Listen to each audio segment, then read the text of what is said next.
sekarang kita akan bahas tentang ini Hystrix ya, yang kemarin kita jelaskan dengan pattern circuit breaker ya.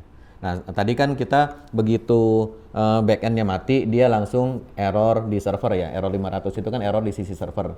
Sehingga dia si user nanti akan melihat bahwa ya aplikasinya error, padahal ya kalau di microservice backend mati itu merupakan hal yang biasa gitu. Nah, jadi di sini kita mau implement menggunakan Hystrix supaya kalau dia backendnya error, maka dia akan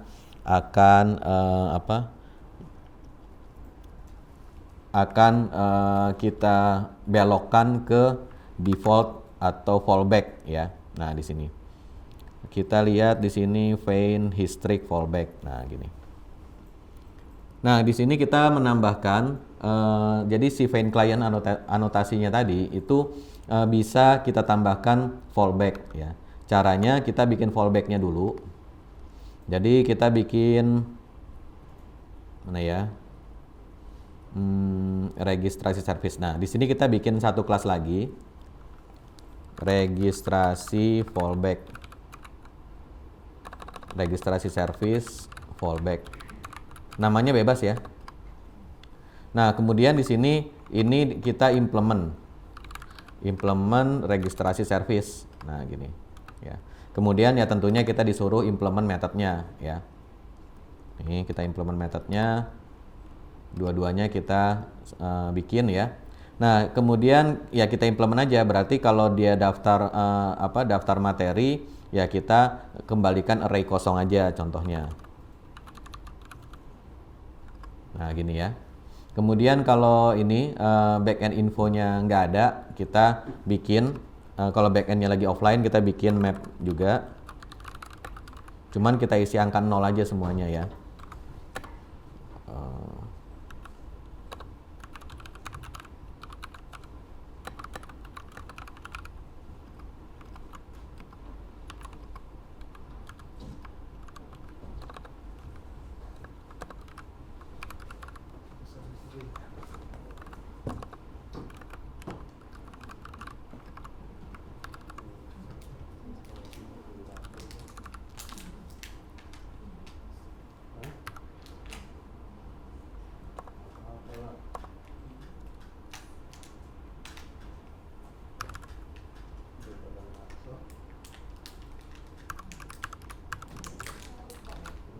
Nah, gini ya. Jadi IP-nya kita isi 0, portnya kita isi 0, hostnya kita isi dengan offline ya. Kemudian kita return, jangan lupa fallback info. Nah, gini. Nah, kemudian si ini registrasi fallback ini kita perlu supaya dia diinstankan. Jadi kita suruh Spring menginstankan. Jadi di sini kita kasih annotation komponen ya, supaya diinstankan. Nah, kemudian di sininya di service interface-nya ini kita kasih kita daftarkan ya name service name registrasi, kemudian di sini fallback-nya ya. Fallback-nya adalah registrasi service fallback. Nah, gini. Oke. Nah, kalau sudah kita coba tes jalankan ya. Oh, ini supaya kelihatan bahwa dia jalan. Di sini kita bisa kita tampilkan di lognya aja deh.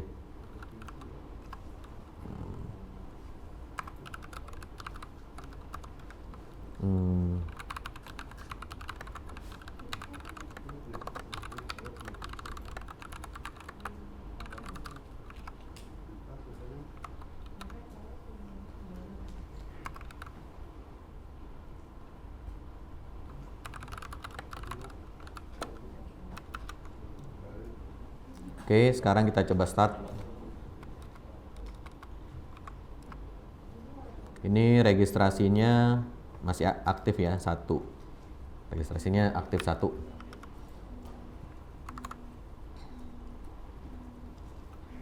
Nah, ini registrasinya 1 ya, benar. Yang 20.001. Nah, sekarang kita coba ini front end-nya kita akses. Masih belum selesai.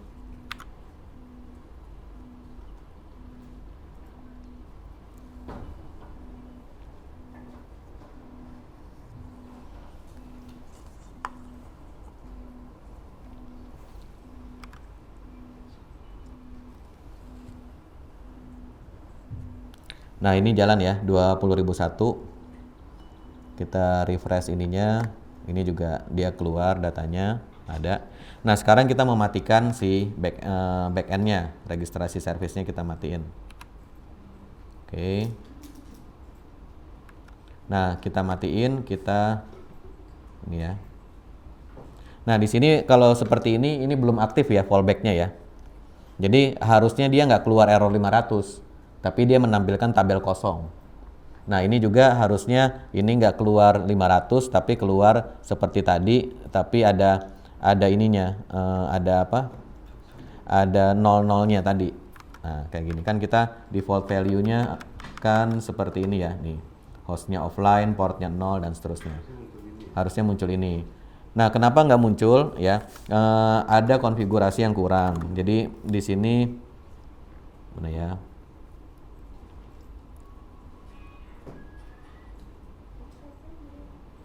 Nah, katanya di Spring Cloud zaman dulu ya, kalau ada history di class path maka semuanya akan dimasukkan ke history. Tapi sekarang sudah tidak default lagi, sehingga katanya dia opt-in approach. Kalau kita mau kita enable, tapi defaultnya tidak enable. Nah, untuk mengenable-nya katanya yang pertama syaratnya history ada di class path. Nah, di sini kita cek dulu apakah history-nya sudah ada belum di dependensi. Di sini ada ya, nih. History-nya ada nih, ya. Nah, kemudian yang kedua ada konfigurasi find history enable true, ya. Nah, jadi di sini ini yang kita belum ada. Nah, ini kita copy, kita pasang di konfigurasi. Nah, konfigurasinya yang mana? Bebas saja mau yang global atau di konfigurasinya registrasi. Ya. Kita per aplikasi aja. Jadi kita tulis di sini, ya. Kemudian ini kita commit. Bukan di registrasi, salah ya. Di front end ya. Kan yang mau pakai kan front end. Iya, yang manggil kan front end. Kalau registrasinya dia nggak tahu. Ya. Nah, ini kita commit dan push dulu.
Nah, ini salah satu ininya apa kompleksitas yang harus ditemui kalau kita codingnya seperti ini, microservice. Kalau kita pakai config server berarti config-nya dan aplikasinya ada di tempat yang berbeda ya. Jadi tadi kan ngedit config-nya di sini, kemudian nanti harus di commit terpisah. Setelah itu baru codingnya commitnya di tempat lain lagi gitu. Jadi ya itu problem ya.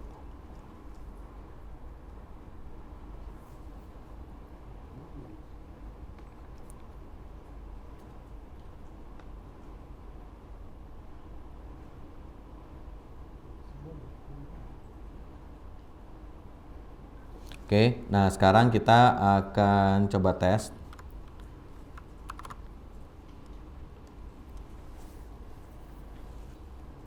Nah ini udah keluar nih ya, hostnya offline, IP-nya sekian, ininya sekian.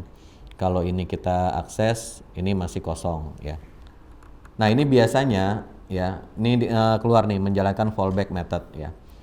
Ini kan sudah jalan ya. Ini dia telat nih si registrasi aplikasi registrasinya telat start.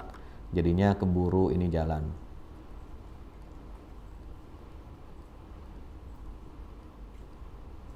Coba kita lihat registernya. Nah, ini udah up 1. Oke. Nah, ini udah keluar ya. datanya. Oke, ini juga kita, nah udah muncul. Nah sekarang kita matiin si backendnya.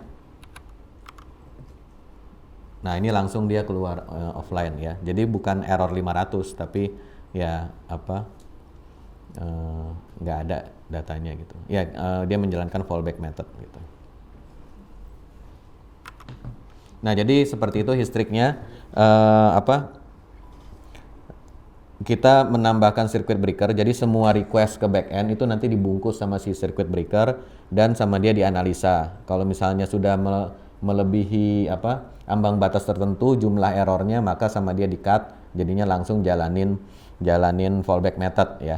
Nah kemudian juga nanti kalau ngetes kadang-kadang ini ya, historik itu dia defaultnya 1 detik. Jadi dalam kita request ke backend itu dia cuma nunggu 1 detik defaultnya.